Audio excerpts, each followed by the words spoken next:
साल 1987 की बात है। राजस्थान के सीकर जिले से देवराला गांव से एक खबर आई। इस खबर ने पूरे देश में हंगामा मचा दिया।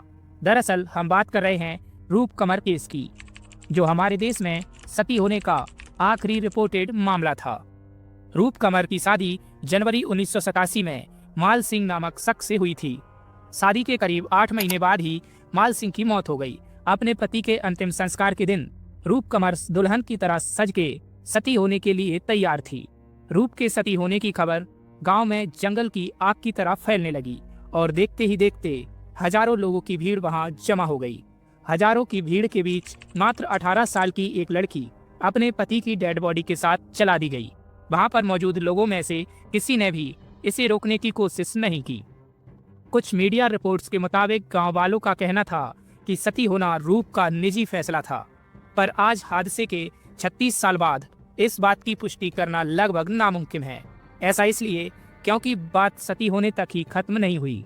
इस घटना का जबरदस्त महिमा मंडन किया गया और जहां रूप अपने पति की चिता के साथ जलाई गई, वहां एक स्थानीय मंदिर भी बना दिया गया। कुछ दिनों बाद तकरीबन 2 लाख लोगों की भीड़ इस मंदिर में पूजा करने के लिए इकट्ठा हुई। धीरे धीरे सती के ये आग राजस्थान सरकार से होते हुए हाई कोर्ट में पहुंच गई, मगर नतीजा कुछ खास नहीं निकला। तत्कालीन केंद्रीय गृह मंत्री पी चिदम्बरम ने इस घटना और राज्य सरकार की भारी आलोचना की। आखिरकार मुख्यमंत्री हरिदेव जोशी को अपने पद से इस्तीफा देना पड़ा। जब इस घटना की तह तक पहुंचने की कोशिश की जा रही थी, तब एक और चौंका देने वाली बात सामने आई कि देवराला गांव में यह सती का पहला मामला नहीं था, बल्कि तीसरा मामला था। खैर, रूप कमर की घटना के बाद ही राजस्थान सरकार ने सती निषेध अधिनियम 1987 लागू किया। इस बीच भारत में 1947 से 1987 तक सती होने या इसके लिए प्रयास करने के 28 मामले दर्ज किए गए। रूप कमर मामले को आखिरी सती होने का केस माना जाता है। हालांकि इसके बाद भी करीब 24 ऐसे मामले देखे गए जहां सती होने की कोशिश की गई, पर पुलिस आखिरी वक्त पर उसे रोकने में कामयाब रही।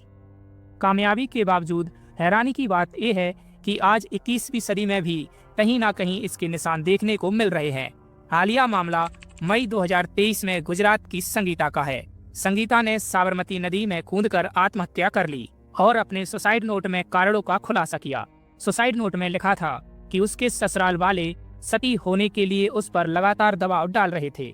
इस तरह संगीता की कहानी बयां कर रही है कि किस तरह आज भी सती प्रथा की धुंधली छाप हमारे समाज में मौजूद है। लिहाजा आज के इस वीडियो में हम यही जानेंगे कि यह सती प्रथा क्या है, इसकी शुरुआत कहां से हुई और किस तरह इसे भारत से खत्म किया गया। तो आइए शुरू करते हैं। सती शब्द संस्कृत भाषा के सत्य शब्द से निकला है, जिसका मतलब होता है वफादार और सच्ची पत्नी। इसका तकनीकी मतलब सहगमन या सहमरना भी है। अब अगर दुनिया की पहली सती होने की घटना की बात करें, तो इसके लिए मानवलोक से देवलोक का सफर तय करना पड़ेगा। देवलोक से जुड़ी देवी उमा को सती कहा जाता है। देवी उमा भगवान शिव की पहली पत्नी थी। ऐसी मान्यता है कि सती प्रथा की शुरुआत भी यहीं से हुई। माना जाता है कि माता उमा के पिता प्रजापति दक्ष ने जब उनके पति भगवान शिव को काफी ज्यादा अपमानित किया, तो माता उमा ने अपनी यौगिक शक्तियों से आग उत्पन्न कर खुद को आग के हवाले कर दिया। हालांकि काफी इतिहासकार इसे सती प्रथा की शुरुआत नहीं मानते। सती प्रथा के अनुसार कोई भी महिला सती तब होती है जब उसके पति की मौत हो चुकी हो। बात करें सती प्रथा की धार्मिक स्वीकृति की, तो सबसे प्राचीन वेद यानी ऋग्वेद में सती प्रथा का कहीं भी जिक्र नहीं मिलता, मगर ऋग्वेद में एक श्लोक इतिहासकारों के बीच काफी चर्चा का विषय बना रहता है। इस श्लोक के मुताबिक विधवा को अपने जीवन में अग्रे यानी आगे बढ़ने के लिए कहा गया है। हालांकि मध्यकाल में कुछ पुजारियों द्वारा इस श्लोक के अंतिम शब्द अग्रे की व्याख्या अग्नि यानी आग के रूप में की गई और सती प्रथा को एक वैदिक प्रथा दिखाने की कोशिश की गई, मगर मैक्स मूलर ने इस गलत व्याख्या का खुलासा कर दिया। इसी तरह अथर्ववेद के श्लोक नंबर 18.3.1 में अपने पति की दुनिया को चुनना वाक्यांश का अर्थ कुछ जानकारों ने सती प्रथा से जोड़ा है, मगर इसका सती प्रथा से किसी भी तरह का सीधा संबंध नहीं पाया गया। वेदों से आगे बढ़े तो हिंदू धर्म पर सबसे ज्यादा प्रभाव डालने वाले धार्मिक ग्रंथ मनु स्मृति और याज्ञवल्क्य स्मृति में किसी में भी सती प्रथा का उल्लेख नहीं मिलता। यहाँ तक कि इसका प्रमाण रामायण में भी देखने को नहीं मिलता। इतिहासकार रामचरण शर्मा ने रामायण के बारे में कहा कि भगवान राम के वनवास के दौरान उनके पिता राजा दशरथ की मौत और युद्ध में रावण की मौत, इन दोनों की मौत पर ना तो भगवान राम की माता कौशल्या ने सती प्रथा को अपनाया और ना ही रावण की पटरानी मंदोदरी ने। हालांकि महाभारत काल में सती होने की एक घटना का वर्णन मिलता है। महाभारत में राजा पांडु के मरने के बाद उनकी दूसरी पत्नी रानी माद्री के सती होने का जिक्र है, पर इस घटना को लेकर जानकारों में काफी मतभेद है। माना जाता है कि इस भाग को महाभारत में काफी बाद में जोड़ा गया। इन ग्रंथों से आगे बढ़े तो 6ठी शताब्दी ईसा पूर्व से 4ठी शताब्दी ईसा पूर्व तक भारत में हिंदू धर्म और बौद्ध धर्म के बीच लगातार शीत युद्ध चलता रहा, मगर इस बीच किसी भी बड़े बौद्ध भिक्षु द्वारा सती प्रथा की आलोचना किए जाने का जिक्र इतिहास में नहीं मिलता। जाहिर है, अगर उस समय यह प्रथा प्रचलित होती तो बौद्ध धर्म द्वारा इसका इस्तेमाल हिंदू धर्म की आलोचना करने में जरूर किया जाता। ऐसे ही 3री शताब्दी ईसा पूर्व से भारत आए ग्रीक यात्री मेगास्थनीज द्वारा अभी सती प्रथा का कहीं भी जिक्र नहीं मिलता। इससे यह बात साफ है कि हमारे देश में सती प्रथा मौर्य काल तक तो प्रचलित ही नहीं थी। इतिहास के पन्नों में इसका पहला ठोस सबूत 5वीं सदी में मिलता है। इतिहासकार एलेक्स माइकल्स के मुताबिक पहला सती शिलालेख नेपाल में पाया गया, जो 463 ईस्वी का है। उसके बाद साल 510 ईस्वी का शिलालेख भारत के मध्य प्रदेश में पाया गया। मध्य प्रदेश में मिला गुप्त काल का एरड़ शिलालेख भारत में सती प्रथा का पहला अभिलेखीय साक्ष्य माना जाता है। इसमें राजा भानुगुप्त के सेनापति गोपराज की एरड़ युद्ध में मौत के बाद उनकी पत्नी के सती होने का जिक्र है। इसी तरह देश के दक्षिणी हिस्से में तिरुवलंगाड़ू ताम्रपत्रों में सती प्रथा का शिलालेखीय साक्ष्य पाया गया। इसका समय 10वीं शताब्दी के आसपास का है। इस शिलालेख में राजेंद्र चोल प्रथम की दादी वनबनमा देवी को अपने पति की मौत के बाद सती होने का जिक्र किया गया है। 10वीं सदी में ही भारत आया एक ईरानी यात्री अल बरूनी ने लिखा है कि भारत में सती होना अनिवार्य नहीं था, बल्कि यह विधवा की इच्छा के मुताबिक था। इसके बाद 14वीं सदी में भारत आए मोरक्को यात्री इब्न बतूता ने अपनी यात्रा के दौरान भारत में 3 सती होने की घटना देखने का दावा किया।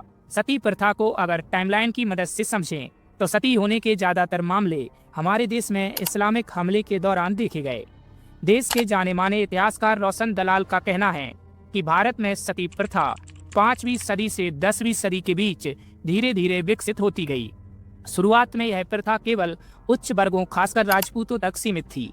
बाद में समय के साथ इसे ब्राह्मणों और कई दूसरे योद्धा जातियों ने भी अपनाया। माना जाता है कि इस्लामिक आक्रमण और अत्याचार के चलते सती प्रथा का विकास हुआ और जौहर प्रथा अस्तित्व में आई। जौहर प्रथा में युद्ध क्षेत्र में पति के मरने के बाद इस्लामिक अत्याचार और सामूहिक बलात्कार से बचने के लिए विधवाओं महिलाएं अपने आप को एक साथ आग के हवाले कर दिया करती थीं। जौहर का सबसे पहला सबूत 711 ईस्वी में मिलता है, जब मोहम्मद बिन कासिम के द्वारा भारत पर पहला इस्लामिक हमला हुआ था। इस युद्ध में सिंध के राजा दाहिर की अरूर युद्ध में मौत हो गई। राजा दाहिर की पत्नी रानी बाई ने कासिम की सेना के साथ कुछ महीनों तक संघर्ष किया, मगर अपनी हार देखते हुए उन्होंने राजघराने की बाकी महिलाओं के साथ भारत का पहला जौहर किया, जबकि राजा दाहिर की दूसरी पत्नी और उनकी 2 बेटियां सूर्या देवी और परमिला देवी को कासिम द्वारा पकड़ लिया गया और उन्हें सेक्स स्लेव्स की तरह इस्तेमाल किया गया। इसी घटना के बाद हिंदू महिलाओं के द्वारा अपने गौरव और सम्मान की रक्षा के तौर पर जौहर की आग देश के कई हिस्सों में जलाई गई। जैसे कि 14वीं सदी में अलाउद्दीन खिलजी के हमले के बाद चित्तौड़गढ़ में रानी पद्मावती का जौहर और उत्तरी कर्नाटक में तुगलक के हमले के बाद कांपली साम्राज्य का जौहर। इसके बाद देश के हर एक कोने में विधवाओं और रानियों ने अपने पति की मौत के बाद सती होने के चलन को अपना लिया। इतना ही नहीं, सती और जौहर करने वाली महिलाओं को उच्च सम्मान, महिमा मंडन और देवी का स्थान भी दिया जाने लगा। यही कारण है कि अहिल्याबाई होलकर, जिन्हें हमारे देश में नारीवाद का संकेत माना जाता है, उन्होंने अपने पति की मौत के बाद अपने पूरे साम्राज्य को अकेले संभाला था, पर वो भी अपनी बेटी मुक्ताबाई होलकर को सती होने से नहीं रोक पाईं। इसी तरह सिखों के तीसरे गुरु अमरदास साहब ने सती प्रथा का विरोध किया, मगर साल 1839 में राजा रणजीत सिंह की मौत के बाद उनकी 4 रानियों ने खुद को सती प्रथा की आग में झोंक दिया। इस तरह 19वीं सदी में ब्रिटिश भारत में सती प्रथा के जितने मामले उभर कर सामने आए, उतने प्राचीन और मध्यकालीन भारत इतिहास में देखने को नहीं मिले। उमा नारायण अपनी किताब डिसलोकेटेड कल्चर्स में लिखती हैं कि औपनिवेशिक युग में बंगाल में सती प्रथा का दबदबा बाकी भारतीय क्षेत्रों से ज्यादा देखा गया।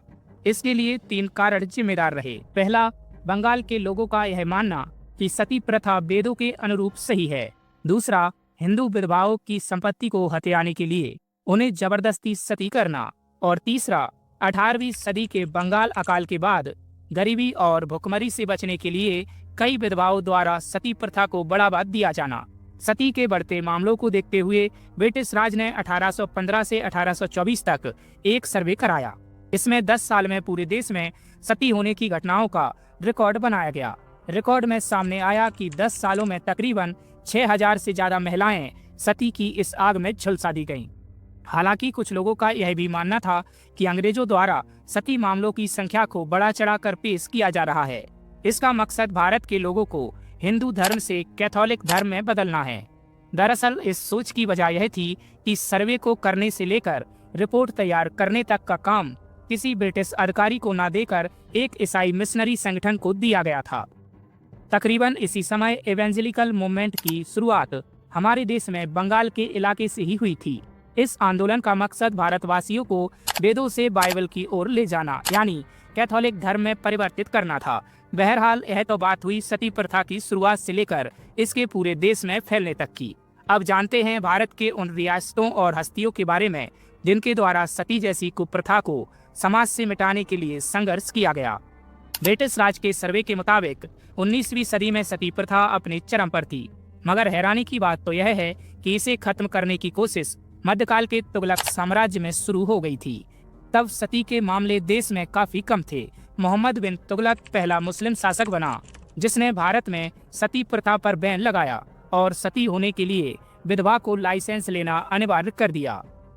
इसके बाद मुगल शासक हुमायूं और अकबर ने भी सती प्रथा पर रोक लगाई, मगर वे भी अपनी इच्छा से सती होने वाले को रोकने में असफल रहे। जॉन स्ट्रेटन हॉले ने अपनी किताब Sati the blessing and the curse में लिखते हैं कि मुगल सम्राट अकबर ने विधवाओं को जानबूझकर सती होने से रोकने के लिए उपहार और जमीन भी ऑफर करने का प्रस्ताव रखा था।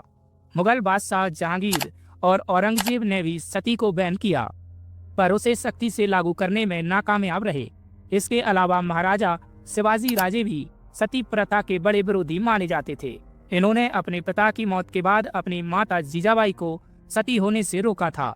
वहीं पुर्तगाली गवर्नर अल्फांसो डी अल्बुकर्क पहला यूरोपीय गवर्नर माना जाता है जिसने 1515 में गोवा में सती प्रथा को खत्म किया था। हालांकि पूरे देश में सती प्रथा को खत्म करने में सबसे बड़ा योगदान राजा राममोहन राय का माना जाता है।